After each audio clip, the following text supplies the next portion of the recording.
2011. gadā Rīgas Tūrisma attīstības birojas popularizējis Rīgu ārzemēs divās apjomīgās reklāmas kampaņās. Pavasara-vasaras kampaņa ar saukli Fall in Love with Riga norisinājās no šī gada marta līdz mājam, lai popularizētu Rīgu kā vasaras brīvdienu galamērķi. Reklāmas kampaņa notika 10 valstīs – Vācijā, Krievijā, Somijā, Zviedrijā, Norvēģijā, Baltkrievijā, Gruzijā, Izrēlā, Lietuvā un Igaunijā.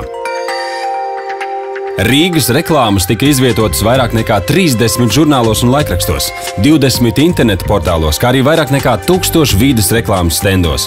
Maskavā un Gruzijā arī radio.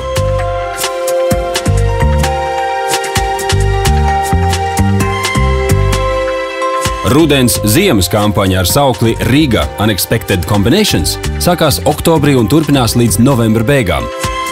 7 kampaņas mērķa valstīs – Vācijā, Zviedrijā, Somijā, Igaunijā, Krievijā, Lietuvā un Norvēģijā – Rīga tiek popularizēta kā vieta, kur pavadīt Ziemassvētku un Jaungadu brīvdienas, īsā laikā apvienojot visdažādākās izklaides un atpūtas iespējas.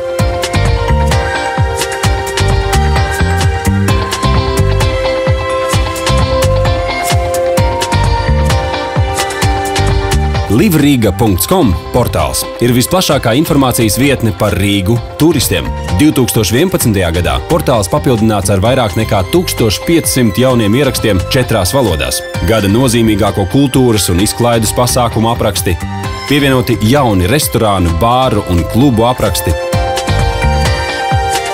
izveidotas tematiskas fotosadaļas ar vairāk nekā 650 Rīgas fotogrāfijām. Portāls papildināts ar jauniem tematiskajiem ceļvežiem un ieteikumiem, ko darīt Rīgā.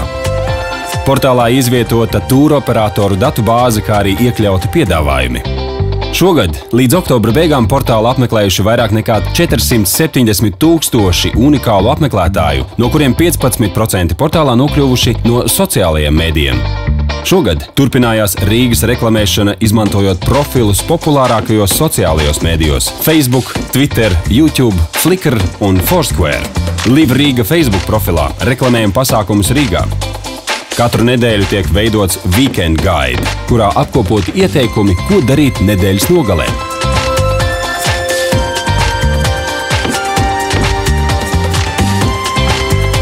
Twitter galvenā funkcija ir Rīgas viesu konsultēšana un ieteikumu sniegšana. Ikvienam, kurš Twitter raksta, ka dosies uz Rīgu, Live Riga piedāvā sniegt padomus. Šīs pakalpojums izpelnījies daudz pozitīvu atsauksmju. YouTube ievietotas reklāmas filmas par Rīgu un atlasīti labākie ceļotāju veidotie video. Flickr kļuvis par lielāko Rīgas fotogrāfiju krātuvi.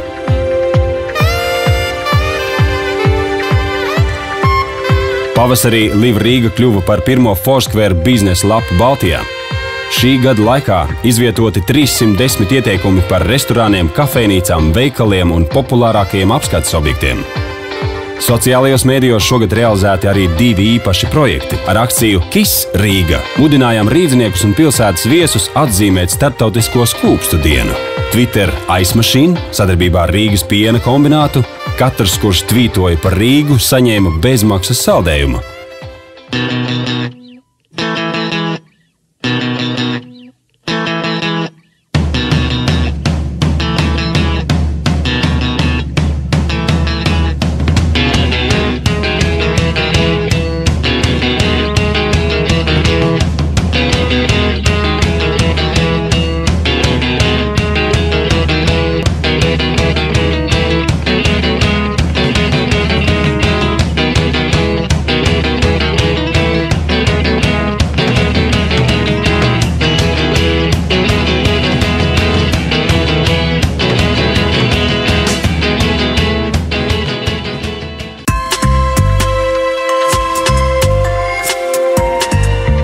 2011. gadā, organizējot mēdīju un tūroperatoru vizītes, Rīgas Tūrisma attīstības birojas ir uzņēmis Rīgā 650 mēdīju un tūroperatoru pārstāvis no vairāk nekā 30 valstīm. Mēdīju vizītes šogad organizētas uz lielākajiem pasākumiem Rīgas svētki, operas festivāls, Nordea Rīgas maratons, Go Blond un Līgo. Līdz gada beigām plānotas mēdīju vizītes uz Staro Rīga un Ziemassvētku laiku. Tematiskajās mēdīju vizītēs šogad popularizēts kultūras un mākslas piedāvājums, spā piedāvājumi, kā arī labākie Rīgas restorāni, viesnīcas, izklaides izklaides vietas un latviešu dizaineru veikali. Dažādu valstu mēdījos gada laikā publicēti vairāk nekā 1000 raksti par Rīgu.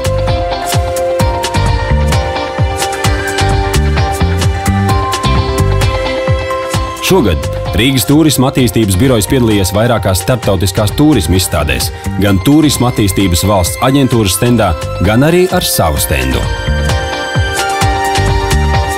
Sadarbībā ar Latvijas vēstniecībām un konsulātiem, kā arī citiem sadarbības partneriem, tika organizēti semināri dažādu valstu tūroperatoriem, kuros stāstīts par Rīgas piedāvājumu, gada nozīmīgākajiem un interesantākajiem pasākumiem, kā arī sadarbības iespējām.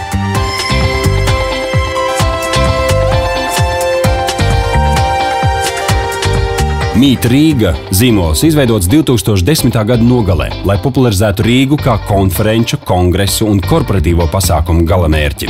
Šogad livrīga.com portālā ievietota Meet Rīga sadaļa, kurā apkopota informācija gan par pasākumu norises vietām, gan par pieejamajiem pakalpojumiem, idejām, ko darīt Rīgā un Rīgas apkārtnē. Meet Rīga šogad piedalījās izstādē IMEX Frankfurtē un novembra beigās piedalīsies EIBTM izstādē Barcelonā. Gada sākumā izveidots jaunais Meet Rīga katalogs un tā elektroniskā versija ar informāciju par Rīgas un Latvijas piedāvātajām iespējām. Pieaugot sociālo tīklu lomai un iespējām ātri un efektīvi komunicēt ar noteiktu mērķa auditoriju, populārākajā biznesa kontaktu tīmeklī LinkedIn izveidota Meet Rīga grupa. Rīgas popularizēšanai organizētas mais nozares, mēdīju un tūroperatoru vizītes.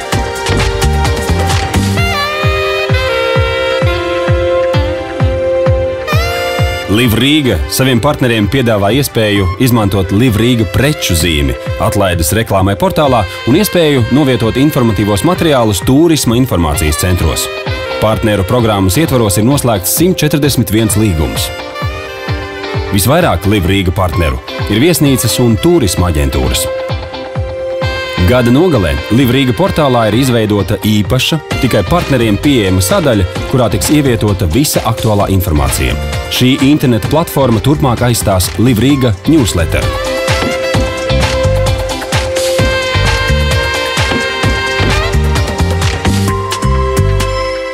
Livrīga suvenīru kolekciju veido 75 koši un krāsaini suvenīri, no kuriem 23 tapuši šogad.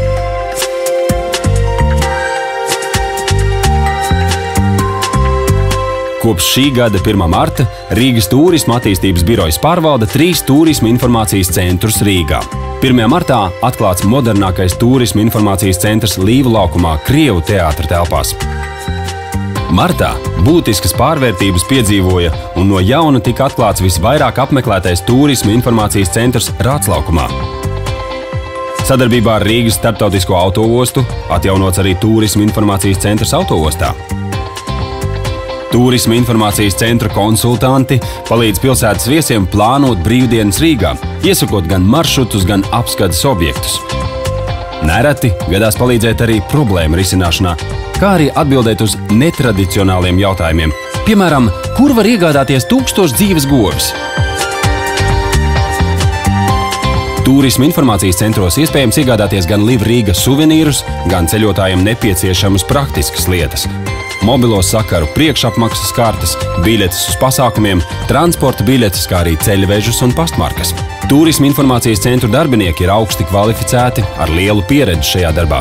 Nemitīgi papildina zināšanas gan par pilsētā pieejamām atpūtas vietām, gan par pakalpojumiem pilsētas viesiem. Visvairāk tūrisma informācijas centrus Rīgas viesi apmeklējuši vasaras mēnešos.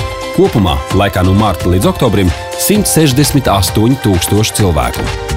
Visbiežāk tūrisma informācijas centros iegriežas viesi no Vācijas, kā arī vietējie Latvijas iedzīvotāji, un turisti no Krievijas un citām NVS valstīm. Visvairāk turistus interesē saņemt informāciju par apskates objektiem, muzejiem, restorāniem, iepirkšanos un transporta pakalpojumiem.